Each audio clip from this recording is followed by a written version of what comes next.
오늘 이 아침에 하나님이 주시는 말씀은 시편 42편 1절부터 5절, 구약성경 832페이지 정도 됩니다. 우리 한 절씩 교독합니다. 하나님이여, 사슴이 시냇물을 찾기에 갈급함같이 내 영혼이 주를 찾기에 갈급하니이다.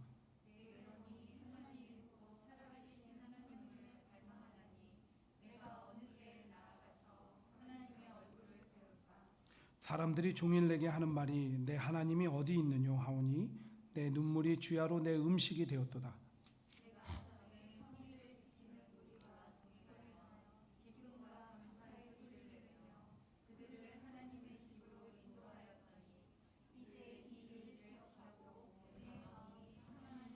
같이 읽습니다. 내 영혼아, 네가 어찌하여 낙심하며 어찌하여 내 속에서 불안해하는가? 너는 하나님께 소망을 두라. 그가 나타나 도우심으로 말미암아 내가 여전히 찬송하리로다. 아멘. 여러분, 코로나 사태가 이렇게 극심해지기 전에 여러분들은 삶 속에서 무엇을 간절히 바라셨습니까? 아마 모르긴 몰라도요, 대부분 공통적으로 꿈꾸고 바랬던 것이 삶의 여유가 아니었을까 생각해요. 내 삶이 좀 여유로웠으면 좋겠다. 그래서 내 자유시간도 있고 여행도 가고 친구들 만나서 수다도 떨고 맛집도 찾아가고 마음껏 쉬기도 하고 등등. 저도 마찬가지였습니다. 일전에도 말씀드렸지만 교회 개척 이후에 담임 목회 9년차가 되면서 정말 좀 잠시라도 쉬었으면 좋겠다라는 생각을 많이 했습니다.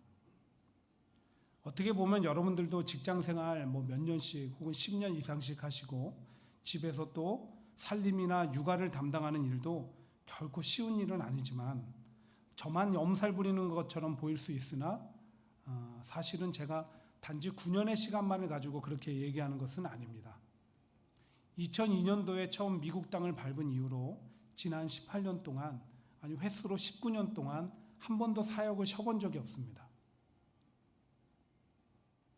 또 저는 비교적 도전을 좋아하고 거절을 잘 못하는 성격이라서 그렇게 하나둘 사역이 늘다 보니까 코로나 19 사태가 있기 전에는 신학교 강의까지 나가는, 그러니까 매일같이 하루도 사역이 없는 날이 없는 그런 형편에 놓여 있었던 거예요. 그래서 단순히 쉬는 것이 아니라 내게 만약에 시간과 여유가 주어지면 미진한 공부도 하고 좀 여기저기 다니면서 견문도 넓히고 새로운 목회 계획도 세웠으면 좋겠다라고 생각을 하고 있었습니다. 그런데 거짓말처럼 이 코로나 사태가 점점 극심해지면서 모든 것이 멈췄죠. 사회도 멈추고 국가도 멈추고 교회도 멈춰서고 결국 저에게는 예전보다 더 많은 시간과 여유가 주어지게 된 거예요. 그런 점에서 죄송하지만 코로나는 하나님이 저를 위해서 주신 축복입니다. 너무 속상해하지 마세요. 어쨌든 그렇게 전보다 많은 시간과 여유가 생겼는데 과연 어떻게 됐을까요? 제가 생각한 대로 미진한 공부에 매진하고 견문도 넓히고 앞으로의 사역 계획도 세우고 했을까요? 물론 처음에는 그렇게 했습니다. 하나님이 주신 시간과 그 쉼을 함부로 사용할 수 없다라고 해서 그렇게 하려고 부단히 노력했습니다. 근데 점점 저에게 찾아오는 생각이 있었어요. 시간 많은데 좀 천천히 하자. 일단 쉬고 싶은 만큼 쉬고 나중에 하자. 그리고 지금에 와서 남은 거는 코로나 이전보다 게으르고 나태한 모습뿐이게 된 거예요. 그러면서 예전에 그렇게 여유 없고 바쁘던 나날, 그때는 그게 너무 싫어서 피하고 싶었는데 이제는 그런 나날들을 동경하게 되었어요. 근데 모르긴 몰라도 여러분들도 저와 다 비슷할걸요. 처음에 코로나 19 사태로 인해서 모든 것이 멈춰지고 여러분들에게 시간과 쉼이 주어졌을 때, 여유가 생겼을 때 너무 좋다 했는데 지금 다들 어때요? 아이고, 이렇게 게을러지고 나태해져서 어쩌나, 이런 고민들 가지고 계시잖아요. 저는 많은 사람들이 삶의 여유를 바라며 살아가지만 목적 없이 바쁜 것이 삶의 해가 되는 것처럼 목적 없이 쉬거나 여유가 생기는 것도 우리 삶의 해가 됩니다. 잠깐의 여유는 쉼이 되지만 지속적인 여유는 사람을 게으르고 나태함에 빠지게 하기 때문에. 그래서 어떤 정신분석학자는 그러한 인간의 특성을 연구해서 논문을 발표했는데 저는 그 논문 제목이 참 인상적이에요. 여유가 놓은 덫에 빠지지 말라. 여유가 놓은 덫이 뭐예요? 게으름과 나태함이죠. 그리고 덫의 특징이 무엇입니까? 한 번 걸리면 벗어나기 힘든 것.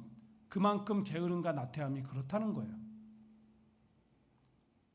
그래서 우리는 알게 모르게 우리 안에 찾아와서 자리 잡은 게으름과 나태함을 그냥 내버려 두면 안 돼요. 빨리 벗어나야 돼요. 빨리 벗어나지 않으면 더 벗어나기 힘드니까. 그리고 성경은 우리 가운데 있는 게으름과 나태함에서 빨리 벗어나라고 이렇게 또 다른 이유를 제시합니다. 좀 더 자자, 좀 더 졸자, 손을 모으고 좀 더 누워있자 하면 내 빈궁이 강도같이 오며 내 곰핍이 군사같이 이르리라. 삶의 게으름과 나태함은 꼭 삶의 문제와 고난의 원인이 되더라 이거예요. 여러분 생각해 보세요. 내가 게으르고 나태해서 지금까지 후회하고 손해본 일이 얼마나 많아요. 그렇죠? 좀 미리 할 걸. 그런데 삶의 게으름과 나태함보다 성도들이 더 경계함으로 빨리 벗어나야 되는 것이 있다고 한다면 영적인 게으름과 나태함입니다. 솔직히요, 코로나 이전보다 코로나 이후에 하나님의 말씀 더 많이 읽고 기도 생활 열심히 하는 분 많지 않을걸요? 하나님과 교회에 대해서 생각하고 마음을 쏟는 분들 많지 않을걸요? 내게 주어진 사명과 직분을 통해서 이런 위기들을 어떻게 교회와 성도들과 함께 더불어 극복할까 보다 그저 아무것도 안 하니까 편하다, 봉사당 헌금도 안 하니까 부담감 없다, 모이지 않으니까 너무 좋다, 교회 안 가도 아무런 일 없네, 좀 더 이런 시간이 지속되었으면 하고 생각해 본 적 한두 번 다 있을걸요. 이런 현상들이 영적으로 찾아온 게으름과 나태함의 모습들입니다. 이처럼 영적인 게으름과 나태함은 하나님과 친밀한 관계를 맺는 데 방해가 되고 믿음의 성장과 성숙을 이루는데 치명적인 걸림돌이 됩니다. 그리고 영적 문제는 반드시 삶의 문제로 나타나기 때문에 우리는 영적 게으름과 나태함을 빨리 물리쳐야 돼요. 자, 그럼 영적 게으름과 나태함을 우리가 어떻게 이겨내고 물리칠 수 있을까? 저는 그것이 예배를 통해서 가능하다고 생각을 합니다. 왜냐하면 하나님이 우리를 창조하신 목적이 예배이기 때문에. 이 백성은 내가 나를 위하여 지었나니 나를 찬송하게 하려 함이니라. 곧 예배는 성도의 삶의 기본이자 중심이 돼야 되는 거예요. 그래서 예배가 회복되면 영적으로 되살아나고 건강하게 되는 것입니다. 그런데 저는 최근에 저희 교단 신문에서 발표한 설문조사 결과를 보고 깜짝 놀라게 되었어요. 코로나가 어느 정도 안정세에 접어들면서 현장 예배를 재개했는데 성도들의 출석률이 50%에 미치지 못한다는 것입니다. 그러면서 온라인 예배가 있기에 굳이 위험을 감수하며 예배에 나가지 않겠다고 했다는데, 그런데 설문조사 결과를 또 보면 재밌어요. 온라인 예배를 정확한 시간에 준비하여 끝까지 드린 사람들의 비율이 30%에 지나지 않더라는 겁니다. 나중에 보거나 중간에 보거나 일찍 끝내거나 다른 일을 하면서 보거나 등등. 그래서 어느 교회는 온라인 예배도 딱 정해진 시간만큼만 볼 수 있고 그 다음에는 내려버리는 특단의 조치를 처했다는 거예요. 근데 여러분 오해하지 말아야 될 것은, 제가 지금 현장에 나와서 예배하는 분들은 100% 여러분들에게 칭찬할 것만 있고 또 집에서 예배 드리시는 분들은 다 잘못되었다라는 것을 말하는 게 아닙니다. 그게 오늘 말씀의 핵심이 아니에요. 저마다의 사정이 있어서 나오시는 분들은 나오시는 분들대로, 못 나오시는 분들은 못 나오시는 분들대로 그분들의 결정을 존중해 줘야죠. 그런데 코로나로 인하여서 성도들이 한동안 온라인 예배를 드리게 되면서 더 교회를 찾지 않게 되면서 알게 모르게 예배를 등한시 여기는 마음, 또 또 예배를 하나님 중심이 아니라 내 중심으로 드리는 영적 게으름과 나태함에 빠지게 되었다는 거예요. 우리가 오늘 그 부분을 좀 생각해보고 점검해보자는 것입니다. 사랑하는 여러분, 물론 시대가 발전해서 이런 전염병의 위기 가운데 온라인 예배를 드릴 수 있는 것은 너무나 감사한 일이죠. 그러나 그것은 상황이 최악일 때 취할 수 있는 일시적인 방법이지 현장 예배를 대신할 수 있는 방안은 아닙니다. 정확히 아셔야 됩니다. 그리고 하나님은 광야 생활 가운데 성막을 짓고 성막 중심으로 모여 살도록 했어요. 곧 성정 중심의 삶, 예배 중심의 삶을 살기를 원하신 것입니다. 또한 초대교회의 모습도 성정 중심으로 날마다 교회에 모이기를 힘썼어요. 교회의 회자도 모일 회자입니다. 교회를 뜻하는 헬라어 에클레시아도 밖으로부터 부르심을 받은 무리들, 곧 하나님이 세상으로부터 물러 모아 함께 모이게 한 그 무리들이 교회인 거예요. 그리고 끝으로 히브리서 10장 25절은 모이기를 패하는 어떤 사람들의 습관과 같이 하지 말고 오직 권하여 그날이 가까움을 볼수록 더욱 그리하자라고 합니다. 곧 교회는 예배 중심으로 모일 때 진정한 존재 의미가 있는 거예요. 그리고 하나님은 환경과 상황에 눌려서 예배를 피하기보다 오히려 예배를 통해서 그런 모든 것들을 극복하고 이겨내기를 원하시는 거예요. 그리고 예배가 무너질 때 우리 영혼이 무너지고 삶이 무너집니다. 그러나 예배가 회복되면 영혼이 살아나고 삶이 회복되는 거예요. 영적 게으름과 나태함에서 벗어나 하나님과 친밀한 교제의 시작도 예배라는 거예요. 그래서 정말 우리 교회가 오늘을 기점으로 다시 예배에 좀 집중하고요. 성도들이 예배의 회복을 통해 영적 게으름과 나태함에서 벗어나게 되기를 원합니다. 예배를 통한 합당한 은혜와 축복을 누리게 되기를 원합니다. 그런 모든 기대와 소망을 가지고요. 제가 오늘 본문 중심으로 예배 회복을 위해서 두 가지의 당부 말씀을 드리도록 하겠습니다. 제일 첫 번째 필요한 것은 우리가 예배를 사모함으로 드리는 것입니다. 이게 예배 회복에 가장 필요한 거예요. 오늘 본문이 속한 이 시편 42편에 대한 저자는 그 저자에 대한 주장이 크게 두 가지입니다. 하나는 고라 자손의 시, 그렇게 써 있죠. 성경에 보시면 42편 여러분 성경에 보세요. 그러면 작은 표제어 붙어 있는데 고라 자손의 작품으로 이렇게 기록되어 있습니다. 고라 자손은 레위인으로서 성전 문지기와 찬양대원 같은 것들을 감당했던 이들입니다. 그런데 그들 중 한 사람이 어떤 연유로 인한 것인지 몰라도 성전에 있는 예루살렘을 떠나 이역만리에서 방황하다가 이런저런 고난을 받을 때 예루살렘에 있는 성전과 예배를 그리워하며 오늘 시편 42편을 지었다는 거예요. 자, 이게 첫 번째 저자에 대한 주장이에요. 두 번째 주장은 무엇이냐? 다윗의 작품이라는 거예요. 다윗이 여러분들 도망자로 살 때가 참 많았죠. 사울에게 쫓길 때도 있었고 압살롬에게 쫓길 때도 있었습니다. 그렇게 도망자로 살아갈 때 들에서 혹은 굴에서 하나님의 성전을 예배를 사모하며 오는 이 시편을 적었다라는 거예요. 근데 우리가 주목할 게 뭐예요? 누구의 저작인가? 이게 중요한 게 아니죠. 한 가지 공통점이 보입니다. 성전에 가서 예배 드릴 수 없는 형편 가운데 그 예배를 사모했다는 거예요. 얼마만큼 사모했을까요? 1절에 나와요. 하나님이여 사슴이 시냇물을 찾기에 갈급함 같이 내 영혼이 주를 찾기에 갈급하니이다. 사슴은요, 몸이 뜨거운 짐승입니다. 그래서 갈증을 많이 느껴요. 그리고 갈증이 해소되지 않으면 죽을 수도 있어요. 그렇기 때문에 물을 자주 마셔줘야 되는 거예요. 왜? 몸의 열을 떨어뜨려야 되니까. 근데 지금 말씀의 배경이 되는 이 중동 지방은 물이 흔한 곳이 아니잖아요. 그래서 물을 찾아 여기저기 헤매입니다.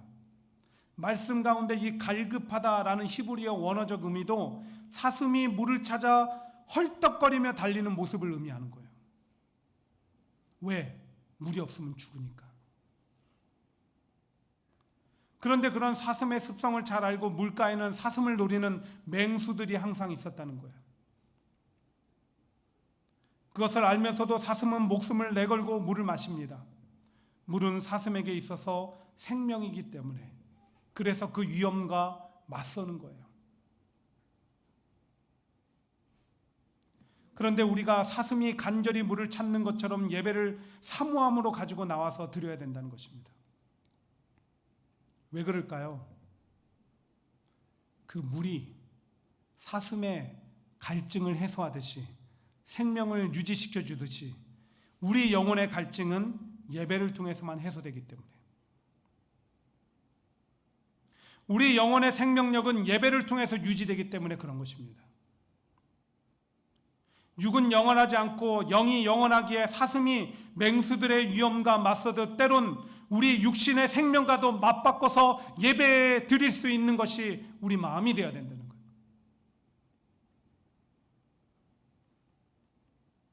그런데 우리는 지금 그러한 영혼의 갈증을 느끼며 예배를 사모하고 있습니까?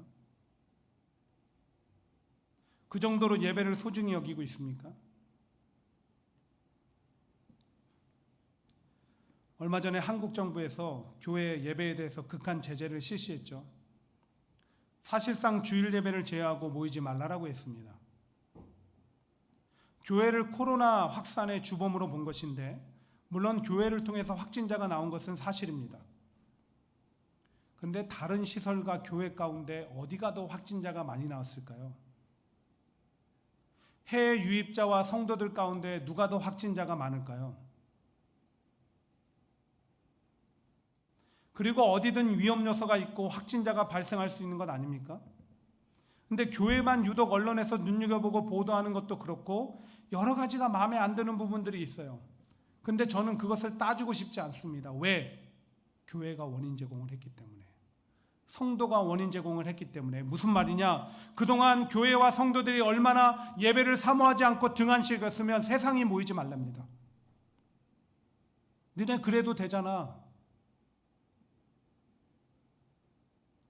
예전에는 국가 위기 상황 가운데 지도자나 국민들이 나서서 교회여 기도해 주십시오 라고 부탁했는데 이제는 모이지 말래요. 비난하고 조롱합니다. 근데 그 책임은 교회와 성도들에게 있다는 거예요. 예배를 사모하지 않고 예배를 등한시 여겨왔기 때문에. 그래서 우리 안에 가장 시급되고 회복돼야 되는 것이 무엇입니까? 바로 예배에 대한 사모하는 마음. 예배를 사모한다는 것은요, 이 고라 자손과 다윗이 그랬던 것처럼 하나님의 예배를 통해서 부어주셨던 그 은혜 있잖아요. 그 은혜를 기억하고 동일한 은혜를 바라는 거예요. 예배를 사모한다는 의미는 그런 거예요. 그러한 마음으로 예배를 준비하며 나오셔야 되고 드려야 됩니다. 그러면 하나님께서 그렇게 사모하는 만큼, 준비된 만큼 거기에 채우시는 거예요. 정말 이렇게 약속하셨거든요. 저가 사모하는 영혼을 만족해 하시며 줄인 영혼에게 좋은 것으로 채워주심이로다. 예전에도 제가 간증한 적이 있는데, 제가 논산훈련소 그 1주차 때는 군대에 정해진 룰 때문에 첫 주차에 교회를 보내지 않아요. 난생 처음으로 교회를 빠진 거예요. 제가 얼마나 제 마음이 불편했는지 몰라요. 그러면 한 주 동안 지나면서 훈련 날짜가 지나가는 게 감사한 게 아니라 교회 갈 수 있는 날이 다가오는 게 감사한 하루하루였어요. 그리고 마침내 2주차가 돼가지고 교회 문을 딱 들어서는 순간, 정말로 거짓말 안 하고 문을 딱 들어서는 순간 아무 이유 없이 눈물이 펑펑 흘러내렸어요. 왜 그랬을까요? 하나님이 사모하는 영혼을 만족해 하신 거예요. 또 그런가 하면 우리 교회 개척 2년차 때, 여러분 기억하시는지 모르겠지만 이 박은미 권사님이라고 계셨어요. 지금은 건강상의 이유로 요양원에 계시지만 그때는 자마이카 노인 아파트 사시면서 버스를 2번이나 갈아타셔야 되지만 항상 예배 30분 전에 교회 예배당에 들여와서 예배를 기도로 준비하는 게 목표이셨던 분이에요. 그리고 나서 돌아가실 때는 저희 부부가 항상 차로 모셔다 드렸는데, 그때면 오늘 말씀을 통해서 은혜 받았다고 하면서 조목조목 얘기하시는 거예요. 여러분 생각해 보세요. 개척 2년차 담임 목회 햇병아리예요. 저는 지금보다도 설교 스킬도 부족하고 지식도 부족하고 경험도 부족하고 그런 때야. 그런 젊은 목사를 격려하고자 그렇게도 하셨겠지만 하나님이 어떻게 하신 거예요? 사모하는 영혼을 만족해 하신 거예요. 그 권사님의 마음을.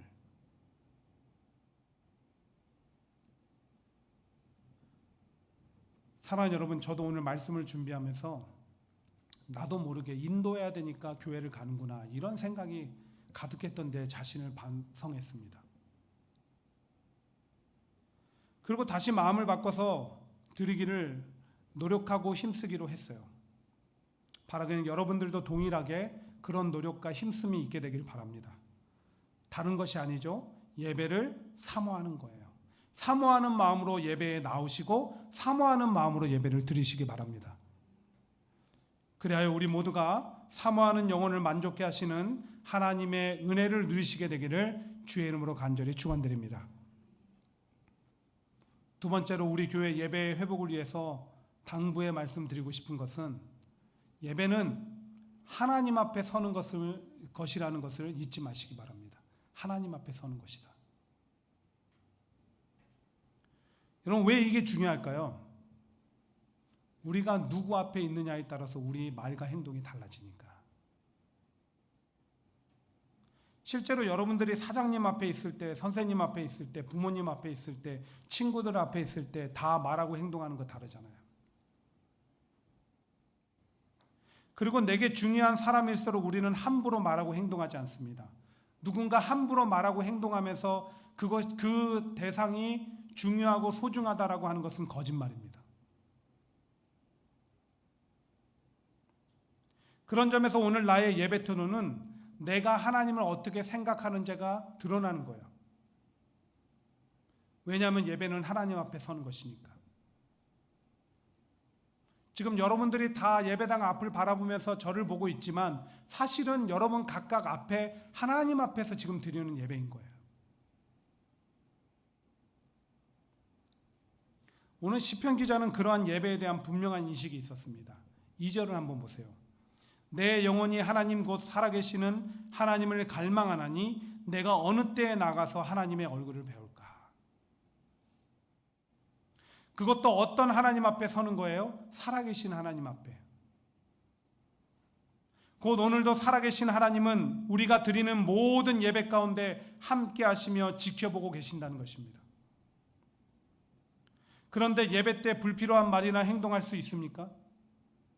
찬양이나 기도에 참여하지 않을 수 있습니까? 말씀을 들을 때는 내 행동이 어때야 됩니까?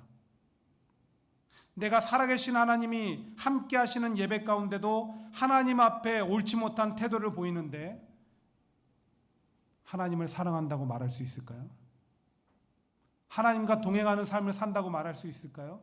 하나님이 나를 도우실 것이라고 확신할 수 있을까요? 나는 하나님을 그렇게 무시하면서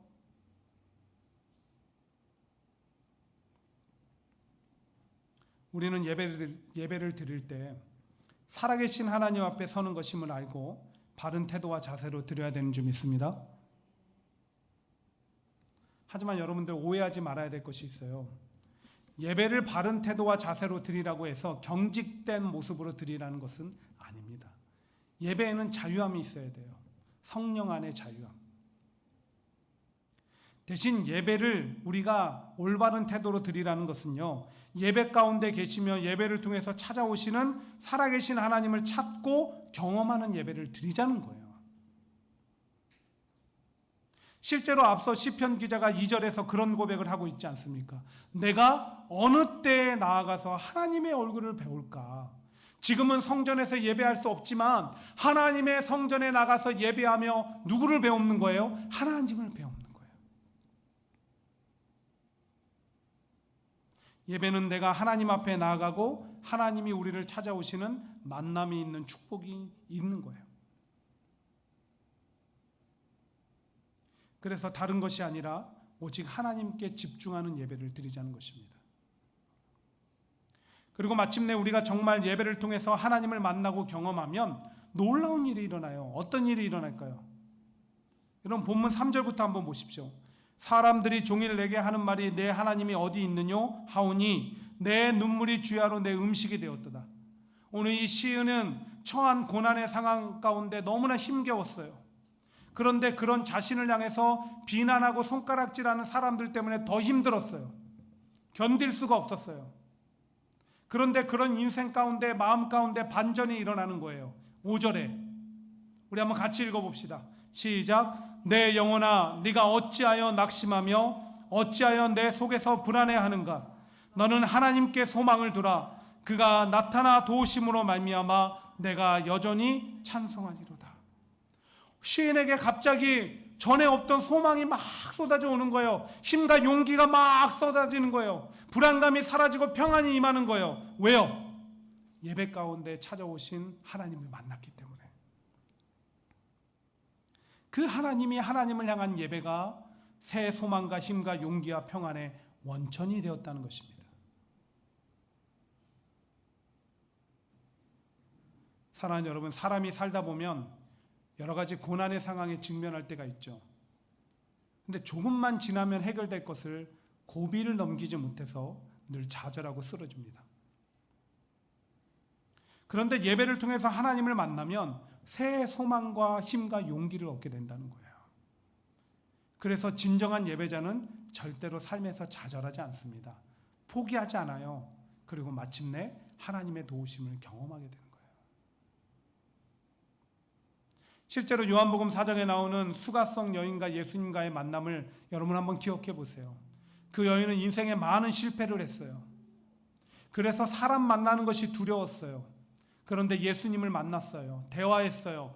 예수님을 통해서 용기를 얻었어요. 힘을 얻었어요. 회복되었어요. 그가 자기가 두려워하는 마을과 사람들 향해서 뛰어가는 거예요. 근데 주님이 그 여인과 만나서 다른 얘기하지 않았어요. 예배에 관한 얘기를 하셨어요. 뭘 보여주시는 거예요? 예배의 축복을 얘기해 주시는 거예요. 예배가 오늘 네 삶의 소망이 되고 힘과 용기의 원천이 된다 알려주신 거예요. 그런가 하면 역대하 7장 11절 이하로 솔로몬이 성전을 완공했을 때 하나님이 이런 말씀해 주세요.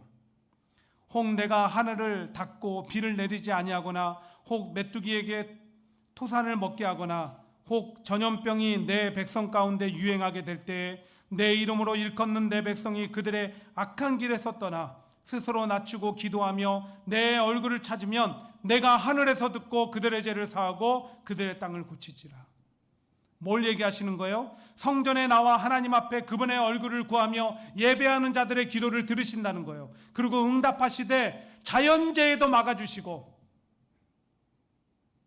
전염병도 막아주시고 모든 문제를 해결해 주신다는 거예요. 그러면서 내가 성전에 내 마음과 눈을 향하여 두겠다라고 약속하십니다. 근데 우리는 지금 뭘 의지하며 살아가고 있는 거예요? 왜 이렇게 몸살이는 거예요?